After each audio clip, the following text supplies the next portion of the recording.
ഖമേനിയെ കൊല്ലാൻ ഇസ്രായേൽ സേന ഇറാൻ കൊട്ടാരത്തിൽ. പച്ചയ്ക്ക് ജീവനോടെ കത്തിക്കും ഖമേനിയെ. ഇറാന്റെ പുതിയ പരമോന്നത നേതാവ് മുജ്തബ ഖമേനിയുടെ അവസ്ഥ അതിദയനീയമാണെന്ന് പറയാതിരിക്കാൻ കഴിയില്ല.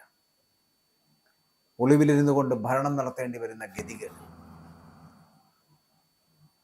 കത്തുകൾ വഴി ഭരിക്കാൻ നടത്തുന്ന ശ്രമങ്ങൾ, തീരുമാനങ്ങൾ എടുക്കുവാൻ IRGC ജനറൽമാരെ നിയോഗിക്കുന്നു.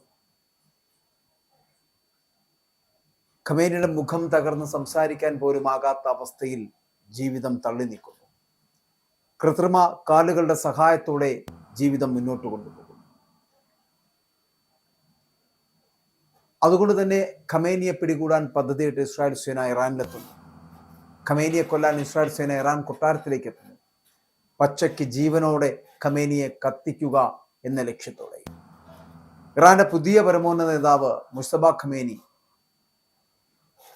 തന്നെ വധിക്കുമെന്നുള്ള ഭയം കാരണം രഹസ്യ കേന്ദ്രത്തിൽ കഴിയുന്നു. കഴിഞ്ഞ ഫെബ്രുവരി മാസം 28 പിതാവ് ആയത്തുള്ള അലി ഖമേനിയുടെ വസതിക്ക് നേരെയുണ്ടായ US ഇസ്രായേൽ വ്യോമാക്രമണത്തിൽ ഇതേ മുജ്തബ ഖമേനിക്കും ഗുരുതരമായിട്ട് പരിക്കേറ്റതാണ്.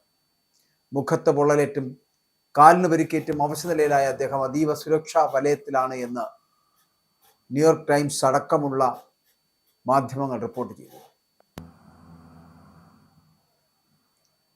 മുജ്തബ ഖമേനി പൊതുവേദികളിൽ ഈ ആക്രമണത്തിന് ശേഷം പ്രത്യക്ഷപ്പെട്ടിട്ടില്ല.